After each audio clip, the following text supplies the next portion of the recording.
اللہ نے خلافت کا جو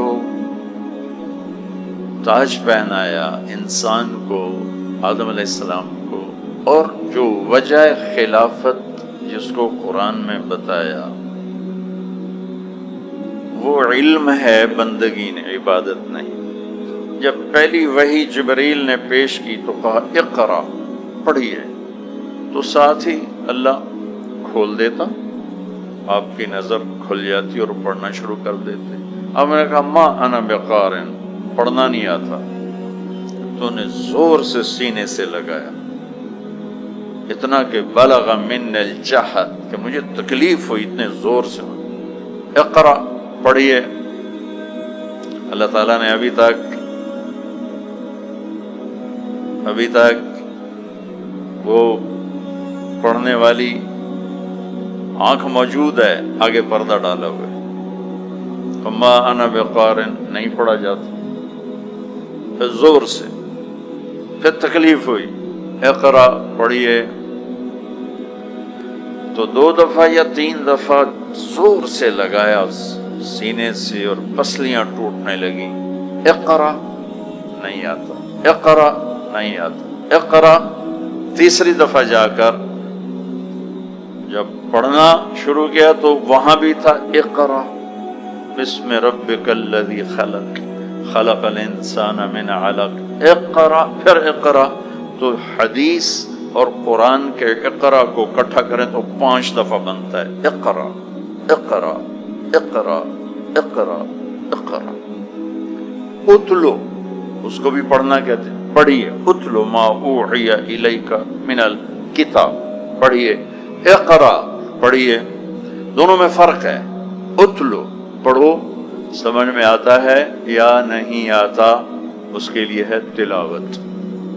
اقرا اس پڑھنے کو کہتے ہیں جس میں سمجھ شامل ہو، اس میں سمجھ شامل، صرف ہماری جیسے ہی ہمارے بچے قرآن یاد کرتے ہیں تو یہ تلاوت کرتے ہیں، ان کو کچھ پتہ نہیں ہم کیا یاد کر رہے ہیں اور ہم کس چیز کو محفوظ کر رہے ہیں، اور جو ساتھ ساتھ سمجھ جس کی کام کر رہی ہو اس کے لیے ایک لفظ قرات ہے۔ 5 دفعہ ایک لفظ ہے، پڑھو، پڑھو، پڑھو، پڑھو، پڑھو، اور سمجھ کے پڑھو۔ تو اس امت کو پہلی بنیاد ہی علم ملا۔ یہ سارے بچے بیٹھے ہوئے ہیں، یہ کل یہاں سے نکلیں گے، ان کو لوگ عالم کہیں گے۔ ایسے ہی پاکستان کے تمام مدارس سے کوئی ہزاروں بچے نکلیں گے جن کے ہاتھوں میں ڈگری ہوگی، سند ہوگی، حسنین کی سند ہے جی، بنوری ٹاؤن کی ہے جی، دارالعلوم کی ہے جی، جامعہ اشرفیہ کی ہے جی، خیر المدارس کی ہے جی، قاسم العلوم کی ہے جی، ہمارے پاس سند، ٹھیک۔ لیکن میرا اللہ کسے عالم کہتا ہے اس پر فیصلہ ہوگا آخرت۔ ایک بچی دلہن بن رہی تھی، میک اپ ہوا تو سہیلیاں کہنے لگی بہت پیاری لگ رہی ہو، تو وہ رونے لگی۔ اس نے کہا تمہیں اچھا لگنے سے میرا کام نہیں بنے گا، جہاں میری ڈولی جا رہی ہے وہ پسند کرے گا تو میرا کام بنے گا۔ لوگوں میں تو علامہ مشہور ہو گئے، بڑے مفکر مشہور ہو گئے، محدث، مفسر، خطیب اعظم مشہور ہو گئے، اوپر تم کیا شمار ہو رہے ہو؟ فیصلہ تو اس پہ ہوگا۔ سب سے پہلے جہنم میں کون جائے گا؟ کون جائے گا؟ بولو۔ جہنم میں نہیں جائے گا، جہنم کا ایندھن بننے کے لیے جائے گا۔ اس کا ایندھن پہلے ہی زبردست موجود ہے اور وہ اپنی تپش کی انتہا پر، اس کا ایندھن بن کے اسے بھڑکانے جا رہا ہے۔ اول من يدخل النار، جو سب سے پہلے جہنم میں جائے گا، یہ نہیں کہا، یہ نہیں کہا، کیا کہا ہے؟ اول من تسعر،